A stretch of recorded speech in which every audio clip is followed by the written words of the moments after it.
ఏదైనా కొత్త లోన్ గానీ తీసుకుంటున్నారా? ఏమండి, ఆవిడకున్న ఆస్తికి ఆవిడకి ఎందుకండి లోన్ తీసుకోవడం?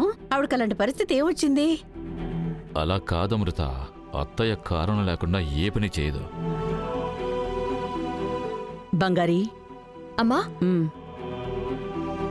బంగారి, ఈయన పేరు రాజేష్, కేబీసీ బ్యాంక్లో మేనేజర్. Hello sir. నమస్కారం మేడం. తనే బంగారి, తన పేరు మీదే అకౌంట్ ఓపెన్ చేయాలి. ఓ అలాగా.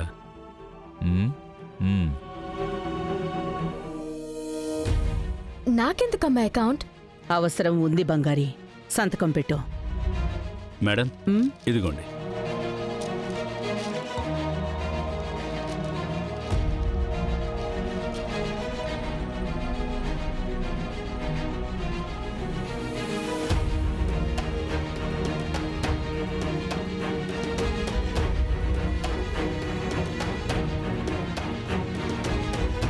ఇదిగోండి సార్. Okay madam.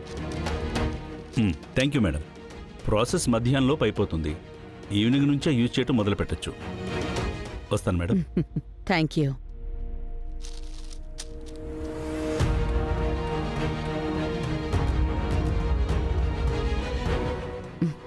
ఏంటి జాన్సమ్మా, ఏం అకౌంట్ ఇది? బంగారి, ఇప్పుడు ముందులాగా కాదు. ఇప్పుడు నీ ఫ్యామిలీ బయటుంటోంది. ఇంటి ఖర్చు, తను చదువు, ఇందుకి ట్రీట్మెంట్ అని బోల్డ్ అని ఖర్చులుంటాయి.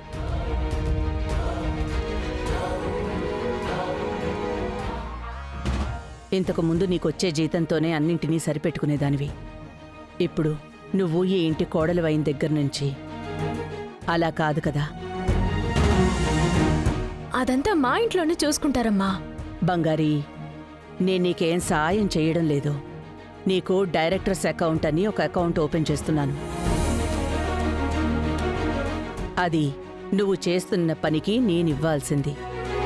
అందులో 2 కోట్ల రూపాయల అమౌంట్ వేసి పెడుతున్నాను.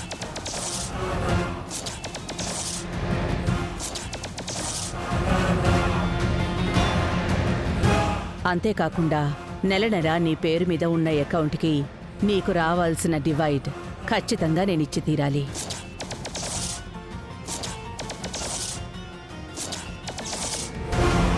సూపర్ అమ్మా, కరెక్ట్ పనే చేశారు మీరు.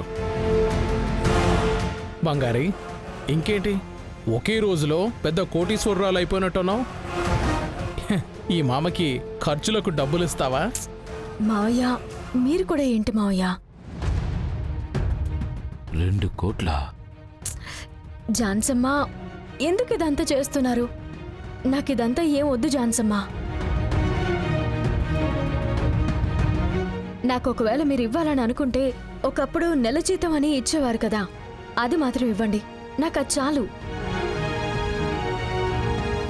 బంగారి, నీ పొజిషన్ ఏంటో నీకు తెలియడం లేదు. నీ పొజిషన్లో ఇంకెవరున్నా నేనిదే చేసుండేదాన్ని. అదే ఈ కంపెనీకి ఇవ్వాల్సిన మర్యాద. వద్దు అని నువ్వు చెప్పకూడదు.